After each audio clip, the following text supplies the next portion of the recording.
Hello guys, welcome to our channel. இன்னைக்கு நம்ம டாய் சோகன் த கிரேட் ரெவல்யூஷன்ல சீசன் எபிசோட் 7 தான் பார்க்க போறோம். அதுக்கு முன்னாடி புதுசாக வந்திருக்கிறவங்க லைக் அண்ட் சப்ஸ்கிரைப் பண்ணிட்டு பாருங்க. சரி வாங்க டேரக்டா வீடியோக்குள்ள போயிடலாம். ஏடோல செகியோசி பண்ண அந்த புரட்சி நாகசாய்க்கு வரைக்கும் தெரிய ஆரம்பிச்சிச்சு. இதனால ஹீரோவான கெய்ச்சிரோவுக்கும் கிரிக்கோவுக்கும் இப்ப நிறைய பிரச்சனைகள் வரப்போகுது அப்படின்னு பேக்ரவுண்ட் வாய்ஸ்ல சொல்லிட்டு இப்போ ஒருத்தனை காமிக்கிறாங்க. அவை கிரிக்கோன்ற பேரை சொல்லிட்டு ஊருக்குள்ள போறான். இப்ப ஹீரோவும் ஹைகுஸ்கேவும் முடி வெட்டுறதுக்காக ஒரு கடைக்கு வந்திருக்காங்க. பாஸ், நம்ம உள்ளேக்க போறதுக்கு அப்புறம் கடவுளை இட போடுவாக்கு கன்ஃபார்மா வெளியில இருக்கிறவங்களுக்கு அது தெரியாம தான் நமக்கு பண்ணுவாங்கன்னு நான் கரெக்டா சொல்ல முடியும். டெஜ பார்த்தா சொல்றீங்களா?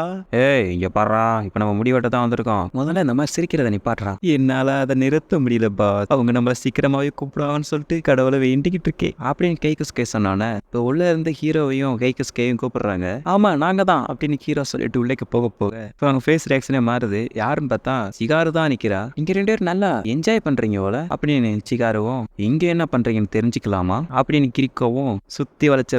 அத்து நாங்க முடிவெட்டுறதுக்காக இங்க வந்திருக்கோம். தம்புக்கு முடிவெட்டத்தான் வத்தோம் அப்படின்னு நாங்க சொன்னோன்னே நான் உங்களுக்கு ஹெல்ப் பண்ணட்டா அப்படின்னு சிகாருவும் உங்களுக்கு முடிய மட்டும் வெட்டினா போதுமா இல்ல வேற எதையாவது வெட்டணுமா அப்படின்னு கிரிக்கோவும் கேட்க இப்ப வீட்டுக்கு வந்ததுக்கு அப்புறமா கிரிக்கோ சொன்னா கேளு வேணாம் இனிமே அந்த மாதிரி இடத்துக்குலாம் நீங்க போக கூடாது. இப்ப நீங்க மீறி இங்க போனனால உங்களுக்கு பனிஷ்மெண்ட் இன்னைக்கு கிடைக்க போகுது. ஆனா நான் மட்டும் போலையே, அவனு என் கூட தானே வந்தான், அவனுக்கு ஒண்ணு இல்லையா? அவரோட சொந்த தண்டனையை அனுபவிச்சுக்கிட்டு இருக்காரு. சிகாரு வச்சு செஞ்சுக்கிட்டு இருக்கா. ஐயோ சுடுதே, நீங்களும் தானே பாஸோட ரூமுக்கு போய் அவரோட தூங்குனீங்கல்ல, அப்ப நான் ஒண்ணுமே கேட்கல, இப்ப மட்டும் எனக்கு எப்படி பற்றிக்கே அப்படின்னு நான் சொல்ல நான் எனக்கு பிடிச்சதை பண்ணலாம், ஆனா உன்னால அதை பண்ண முடியாது, பண்ணவும் கூடாதுரா அப்படின்னு சிகாரு சொல்ல என்னமோ இதெல்லாம் லாஜிக், என்னை காப்பாத்த யாருமே இல்லையா, காப்பாத்துக்க அப்படின்னு உள்ளுக்க ஹைகுஸ்கே கத்த வெளியில ஹீரோ போராடிக்கிட்டு தான் இருக்கான். நான் ஏதோ கொஞ்சம் சந்தோஷமா இருக்கிறதுக்காக அந்த இடத்துக்கு போனா எப்படி பிடிச்சிட்டு உட்கார வச்சிருக்கீங்க. எனக்கு இப்ப 17 வயசு ஆகுது, என்னால இன்னும் வரைக்கும் ஒரு போட்டு கூட தோட்டதே இல்ல தெரியுமா, ஒரே ஒரு தடவை நீங்க கொஞ்ச நாள் மட்டும் காத்துக்கிட்டு இருங்க, எல்லா பிரச்சனையும் முடிஞ்சதுக்கு அப்புறம் நான் உங்களை தடுக்க மாட்டேன். இப்ப நாட்டோட தலையெழுத்தே உங்களுடைய வெர்ஜிட்டில தான் இருக்கு அப்படின்னு கிரிக்கோ சொன்னானா. என்னால இந்த சாபத்துல இருந்து வெளியில வந்து என்னால ஒன்னும் பண்ண முடியல, இதுக்கு அந்த சாபம் என்ன விட்டு போகாமலே இருந்திருக்கலாம் அப்படின்னு ஹீரோ சொன்னானா. நான் மட்டும் அந்த மாதிரி சாபத்தை உடைக்கலன்னு வச்சுக்கோங்க, நேரம் நீங்க ஒவ்வொரு பொண்ணு படையை சுத்திக்கிட்டு இருந்திருப்பீங்க அப்படின்னு கிரிக்கோ உண்மையை வளரணும்னு ஹீரோ கண்டுபிடிச்சிடறான். இப்ப நீங்க என்ன சொன்னீங்க, நீங்க தான் அந்த சாபத்தை உடை செஞ்சோன்னீங்கல்ல, அதுக்கு அர்த்தம் நீங்க தான் என்னைய கிஸ் பண்ணீங்களா, நீங்க என்ன சொல்றீங்கன்னு எனக்கு தெரியல அப்படின்னு கிரிக்கோ போய் சொல்ல இப்ப 2 பேரும் ஒரு லவ்வோட பாத்துக்கிட்டு இருக்க. அப்ப ஹீரோ மேல ஒருத்தர் இருக்கிறத பாத்துறான். அவன் ஹீரோ பார்த்தோன்னே அங்க இருந்து நேரா ஜம்ப் பண்ணி ஹீரோட மூஞ்சிலே கிக் பண்ணிட்டு கிரிக்கோவை தூக்கிக்கிட்டு இப்ப நம்ம கிஸ் பண்ணுவோமா கிரிக்கோ அப்படின்னு அவன் கேட்டவன கிரிக்கோ அவனை தூக்கி போட்டுடுறா. ஆமா யாரா நீ, ஆமா நானும் கேக்குறேன் யாரா நீ, இப்ப அப்படியே சிரிச்சுக்கிட்டே அவனோட மாஸ்க ரிமூவ் பண்றான். இதை கிரிக்கோ பார்த்துட்டு சுத்தே மாறு, என்னதே சுத்தே மாறுவா, நான் உங்களுக்காக தான் வந்திருக்கேன் என் நண்பே கிரிக்கோ அப்படி அவன் சொன்னவன கிரிக்கோவுக்கு என்ன சொல்றதுனே தெரியாம பாத்துக்கிட்டு இருக்கா. மத்தியானமே ஆக போது இன்னும் வரைக்கும் பாத்து போஸ்ட்ல என்னடா உனக்கு வேலை, போய் வேலையா பாடுறான் போடா அப்படின்னு எல்லாத்தையும் பார்த்து விட்டு ரொம்ப கோவத்துல கிளீன் பண்ணிக்கிட்டு இருக்கான். இப்ப பாட்டி அவனை பார்த்துட்டு ஈக்கால இருந்து இவ்வளவு தூரம் வந்திருக்கீங்க, அதுக்கு முதல்ல நான் உங்களுக்கு நன்றி சொல்லிக்கிறேன்னு சொல்ல இல்ல உங்களை சதிச்சதுல எனக்கு தான் ரொம்ப பெருமையா இருக்கு. உங்களை மாதிரி லெஜெண்டரி நிஞ்சாவோட ஸ்டோரி என்னை மாதிரி ஒரு சின்ன ஈகாவின் இளவரசனான சுதேமாரு கிட்ட கூட வந்து சேர்ந்திருக்கு அப்படின்னு நான் சொல்ல நீ கொஞ்சம் வித்தியாசமான ஆளுதான் தம்பி அப்படின்னு பாட்டி சொல்றாங்க. இதுக்கு கிரிக்கோ மன்னிப்பு கேட்கிறா. அப்புறம் நான் எங்க கிராமத்துல இருந்து இங்க பிசினஸ் பண்றதுக்கு தான் வந்தேன். ஓ அப்படியா, ஊர்ல எல்லாரும் எப்படி இருக்காங்க அப்படின்னு பாட்டி கேட்டோன்னே உண்மையை சொல்லணும்னா ரீசெண்டா தான் சிகயோசியோட ஆளுக்கு எங்களை தாக்குனாங்க, நான் என்னால முடிஞ்ச அளவுக்கு அவங்ககிட்ட சண்டை போட்டேன், ஆனா என்னால எல்லாரையும் பாதுகாக்க முடியல அப்படின்னு அவன் சொன்னோன்னே பாட்டியும் புரியுது அப்படின்னு சொல்றாங்க. அப்பனா அவங்க அவங்களுடைய டிஃபென்ஸ் கூட சேர்த்து படிச்சுட்டாங்களா, அவங்களே ஷீஷெங்கமின்னு கூப்பிட்டுக்கிட்டாங்க, அவங்க ரொம்ப கொடூரமானவங்க அப்படின்னு சொல்லிட்டு வெளியில சொல்லிக்கிறாங்க. 6 மாசத்துக்கு முன்னாடி ஒரு டோஜாவோட ஓனர் அந்த சிகயோசியை பத்தி ஒரு தகவலை தேடினாரு. அந்த டோஜாவோட ஓனர் பேர் கூட அசாய் சாய், ஆனா அவரும் அவங்களால கொல்லப்பட்டாரு. அதுவும் எப்படின்னா அவரோட கைகளை வெட்டி அவர் சிலுவையில அரைஞ்சு கொண்டாங்க. இந்த மாதிரி அவன் சொல்லிக்கிட்டு இருக்கிறத வெளியில இருந்து அந்த புது பொண்ணு கேட்டுடுறா. அப்புறம் அவன் கொண்டு வந்த கட்டையை போட்டுட்டு அவங்கயோ போறா. ஆனா அவங்க ரொம்ப ஸ்ட்ராங்கா இருந்தாங்க, என்னால கூட அவங்கள மேனேஜ் பண்ண முடியல, அவங்க கிட்ட இருந்தனால தப்பிச்சு ஓட மட்டும் தான் முடிஞ்சு அப்படின்னு அவன் சொல்ல பாட்டி கேக்குறாங்க அப்ப நான் நீயே இங்க வந்த அப்படின்னு சொல்லி கேட்க அதுக்கு அவன் அவங்களோட அடுத்த டார்கெட் நாகசாக்கி தான் அப்படின்னு சொல்லிட்டு உங்ககிட்ட சொல்றதுக்கு தான் இவ்வளவு தூரம் வந்தேன், அது மட்டும் இல்ல அவங்க வேமாவே இங்க வந்துருவாங்க அப்படின்னு அவன் சொன்னானா. கிரிக்கோவும் பாட்டியும் என்ன சொல்ற அதிர்ச்சியில கேக்குறதுக்காவா கைச்சிரோ கொல்றதுதான் அவங்களுடைய குறிக்கோள், அப்புறம் அந்த சூசனாவை எடுக்கிறதுக்கு. இதை பாட்டி கேட்டோன்னே எனக்கு புரியுது அப்படின்னு சொல்ல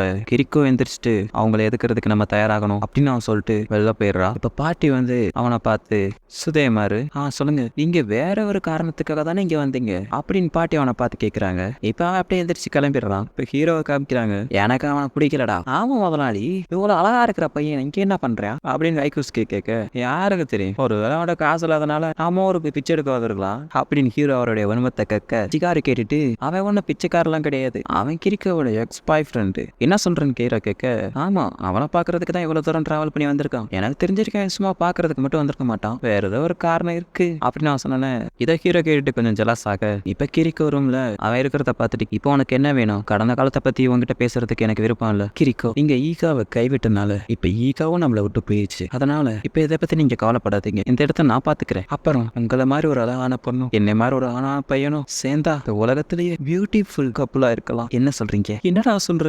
நீங்க எனக்கு சத்தியப்படுறீங்கல்ல ஃபியூச்சர்ல நீனும் நானும் ஒன்னா இருப்போம் அப்படின்ட்டு. அதை நான் சின்ன பிள்ளையில இருக்கும் போது சும்மா விளையாட்டுக்காக சொன்னேன், எனக்கு யாரோடையும் என்னுடைய ஃபியூச்சரை ஷேர் பண்றதுக்கு இன்ட்ரெஸ்ட் இல்ல அப்படின்னு கிரிக்கோ சொன்னானே. நீனும் உன்னுடைய பிரதரை நினைச்சு கவலைப்பட்டுட்டு தான் இருக்கியா? அதை பத்தி நீ கவலைப்படாத, உனக்காக நான் இருக்கேன், நான் உன்னை சந்தோஷமா வச்சுக்கிறேன்னு சொல்லும் அப்படின்னு அவன் சொல்ல. ஆனா என்னால மாஸ்டர் கெய்ச்சிரோ விட்டுட்டு வர முடியாது. நீங்க ஈகாவுக்கு வந்ததுக்கு அப்புறம் இந்த மாதிரி வேலை எல்லாம் நீங்க பண்ண வேண்டிய அவசியம் இல்ல. அதுக்கப்புறம் கெய்ச்சிரோ நம்மள மாதிரி கிடையாது. நீ என்னத்தான் அவரை நீ லவ் பண்ணாலும் அவரை உன்னால அடைய முடியாது, ஏன்னா அவர் ஒரு சோகனோட வாரிசு அப்படின்னு அவன் சொல்ல. கிரிக்கவும் இதை நினைச்சு ஃபீல் பண்றான். இப்ப வெளியில ஹீரோ போறத பார்த்துட்டு சுதே மாதிரி சொல்லுங்க, எனக்கு நீங்க ஒரு ஹெல்ப் பண்ண முடியுமா? இப்ப ஹீரோ ரோப்ல படுத்துக்கிட்டு இருக்க அந்த இடத்துக்கு வந்து நான் வந்ததுல இருந்து உங்ககிட்ட அறிமுகமாகலன்னு நினைக்கிறேன். லார்ட் டோகுகாவா கெய்ச்சிரோ, நான் ஒரு நிஞ்சா, நான் என்னோட பேரு சுதேமாரு, நீங்க கன்ஃபார்ம் ஒரு நாள் சோகனா ஆவீங்க, அதனால நீங்க விரும்பினா நான் அவளோட ஃப்ரெண்டா இருக்கேன் அப்படின்னு அவன் சொல்ல. சாரிடா தம்பி, என்கிட்ட ஏற்கே ஒரு நிஞ்சா இருக்காங்க, ஆனா இப்ப இல்லையே, கிரிக்கோ தான் உன்னோட போக போறாரு, நானும் அவளும் ஒன்னா வேற ஒரு நாட்டுக்கு போய் எங்களுடைய வாழ்க்கையை தொடங்க போறோம் அப்படின்னு அவன் சொன்னோன்னே, என்னடா சொல்ற, என்னோட சண்டை போட வரியா அப்படின்னு கேட்டோன்னே ஹீரோவும் அவனும் சண்டை போறதுக்கு ஒரு இடத்துக்கு வந்திருக்காங்க. நீ ஒரு உண்மையான ஆம்பளையா இருந்தா வெப்பனே இல்லாம கையால சண்டைக்கு வாடா. நீங்க இந்த மாதிரி தப்பா நினைக்கிறீங்கன்னு எனக்கு தெரியல, எனக்கு உங்களோட சண்டை போடணும் ஆசை இல்ல, ஏன்னா உங்களுடைய ரத்தத்தால என் கை கரப்படுறதுக்கு எனக்கு ஆசை இல்ல. என்னடா சொன்ன? அப்புறம் அவனை கிரிக்காவை பத்தி எந்த அளவுக்கு தெரியும்? அவன் மனசுல எப்பவுமே ஒரு காயம் இருந்துகிட்டே இருக்கும், அதை என்னைக்காச்சும் ஃபீல் பண்ணி இருந்திருக்கியா? என்ன காயம்? அந்த காயம் ஏற்படுறதுக்கு காரணம் எங்க நிஞ்சாக்களோட பழங்காலத்து சட்டம் தான். கிரிக்கோ சின்ன வயசுல இருக்கும்போது அவளும் அவளுடைய பிரதரும் எங்க ஈகா கிராமத்துக்கு வந்தாங்க. நிஞ்சாக்களோட சட்ட விதிப்படி பிரதர் அண்ட் சிஸ்டர்ஸ் இந்த மாதிரி ஒருவருக்கு ஒருவர் கேர் பண்ணவே கூடாது, ஆனா இந்த மாதிரி கேர் பண்றத சட்டம் அனுமதிக்கல. அதனால தங்கச்சி இந்த கிராமத்துல உயிரோட இருக்கணும் அப்படின்றதுக்காக அவனையே கத்தியால குத்திக்கிட்டான். இதை பார்த்து அவ ரொம்ப கஷ்டப்பட்டா. அன்னையில இருந்து அவ மத்தவங்க நேசிக்கிறத நிப்பாட்டிட்டா, அவளுடைய மனசையும் கல்லாக்கிக்கிட்டா. யாரையும் லவ் பண்ணாம இருக்கிறது நல்லதுன்னு நினைச்சா, ஏன்னா தன் அண்ணனுக்கு மாதிரி தன்னுடைய காதலனுக்கும் அந்த மாதிரி நிலைமை வரக்கூடாதுன்னு. சரி, இப்ப நான் அவன்கிட்ட ஒரு கேள்வி கேட்கிறேன், கிரிக்கோ நீ லவ் பண்றியா அப்படின்னு அவன் கேட்க, என்னது நானா?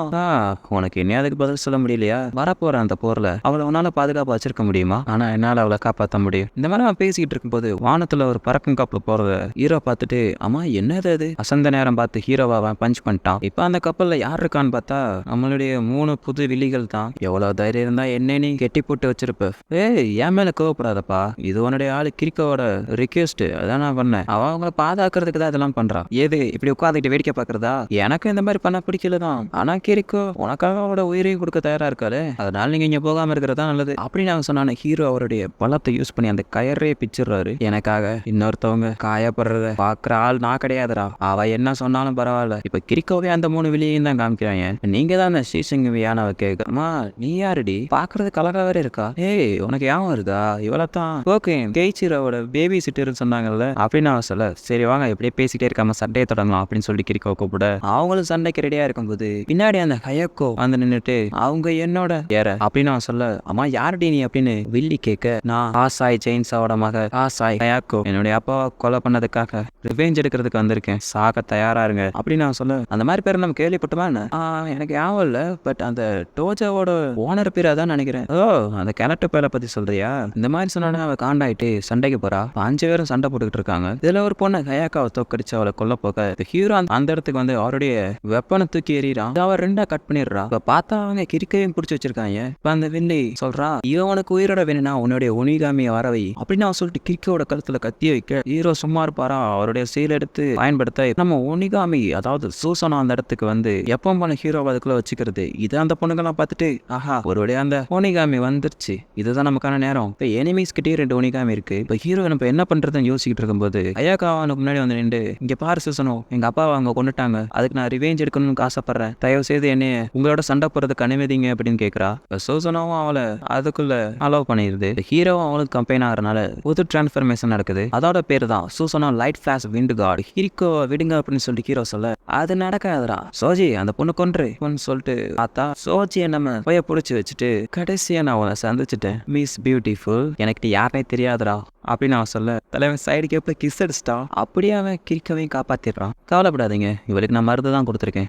கெய்ச்சிரோ, இப்ப நீ இதெல்லாம் நீ பாத்துக்க. இப்ப அவங்க 2 பேரும் சண்டை போடுறாங்க. ஹீரோவுக்கும் அந்த வில்லன்ஸ் கடையில சண்டை போய்கிட்டு இருக்கு.